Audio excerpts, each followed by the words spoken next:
ഇനിയൊരു വിശിഷ്ട വ്യക്തിയെ കൂടി ഇങ്ങോട്ട് ക്ഷണിക്കാനുണ്ട്. മനോഹരമായ ഗാനങ്ങളായിരുന്നു ആറാം തമ്പുരാനിലേത്. മലയാളത്തിൻ്റെ വാനമ്പാടി KS ചിത്ര ഇന്ന് ഈ കൂട്ടായ്മയിൽ പങ്കെടുക്കുവാൻ എത്തിയിട്ടുണ്ട്.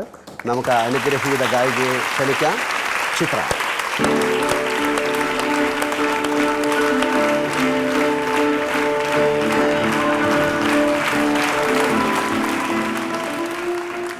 നമ്മളൊക്കെ ഏറ്റവും കൂടുതൽ ആരാധിക്കുകയും സ്നേഹിക്കുകയും ചെയ്യുന്ന വ്യക്തിയാണ്. ഭാഗ്യം കൊണ്ട് എനിക്ക് ചിത്രയുടെ കൂടെ പാടാനും സാധിച്ചിട്ടുണ്ട് ചില സിനിമകളിൽ. കൈതപ്പൂവിൻ കന്നിക്കുറുമ്പിൽ തൊട്ടു തൊട്ടില്ല. കൈതപ്പൂവിൻ കന്നിക്കുറുമ്പിൽ തൊട്ടു തൊട്ടില്ല, കണ്ണും കണ്ണും തേടി ഒഴിഞ്ഞു കണ്ടു കണ്ടില്ല, പുള്ളാലേ വിരൽ മുറിഞ്ഞു.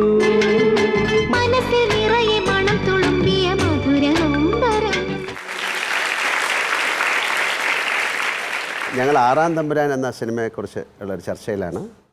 തീർച്ചയായിട്ടും ഞാൻ ഇപ്പോൾ പറഞ്ഞുകൊണ്ടിരുന്നത് അതിലെ ഏറ്റവും മനോഹരമായ ഗാനങ്ങളാണ്. രവീന്ദ്രൻ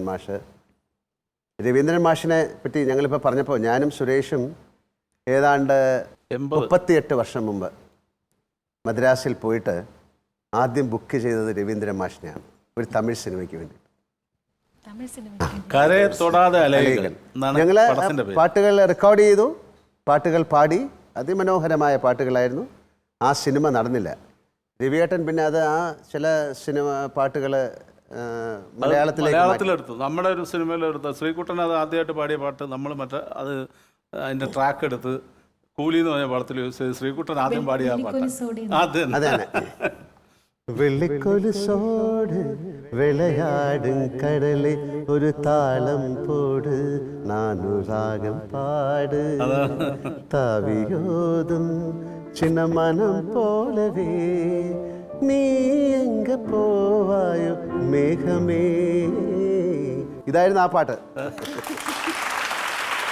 ഒരു പാട്ടുകാരി എന്ന നിലയിലാണ് ചിത്രയെ എല്ലാവരും അറിയുന്നത്. പക്ഷേ ഒരു സാമൂഹിക പ്രവർത്തക കൂടിയാണ് ചിത്ര എന്ന് ഞാൻ മനസ്സിലാക്കുന്നു. അതേക്കുറിച്ച് അറിയാൻ ഒരാഗ്രഹമുണ്ട് ഞങ്ങൾക്കെല്ലാവർക്കും. എൻ്റെ മകളുടെ പേരിലൊരു ട്രസ്റ്റ് തുടങ്ങിയിട്ടുണ്ട്.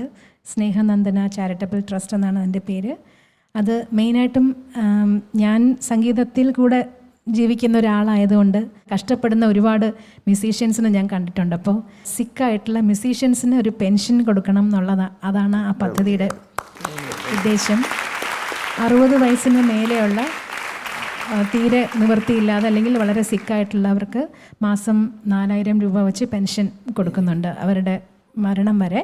അപ്പോൾ ഇനി ഏറ്റവും വലിയൊരു കാര്യമാണ് ചെയ്യുന്നത്. ഇത് പലർക്കും അറിയില്ല. ഇത് അറിയിക്കാൻ വേണ്ടി പറഞ്ഞതല്ലെങ്കിലും ഇങ്ങനെ ചെയ്യാൻ തോന്നുന്നൊരു മനസ്സിന് ഞാൻ നന്ദി പറയുന്നു. അവരുടെ അനുഗ്രഹങ്ങൾ ചിത്രയ്ക്ക് എന്നുമെന്നും ഉണ്ടാകട്ടെ.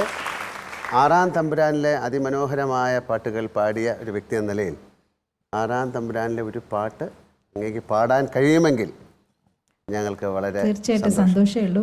ഒരു കാര്യം കൂടെ പറയണം. ഞാൻ ആദ്യമായിട്ട് മദ്രാസിൽ ചെന്നൈ എന്ന് പറഞ്ഞ സ്ഥലത്ത് ഒരു ഫിലിം റെക്കോർഡിങ്ങിനായിട്ട് എന്നെ ആദ്യം കൊണ്ടുവരുന്ന രവീന്ദ്ര മാഷാണ്. അതും ലാൽ സാറിൻ്റെ പടം തന്നെയാണ്. കളിയിൽ അല്പം കാര്യം. കണ്ണോടു കണ്ണായ സ്വപ്നങ്ങൾ, ആ പാട്ടിന് വേണ്ടിയാണ് ആദ്യം ചെന്നൈയിൽ വരുന്നത്.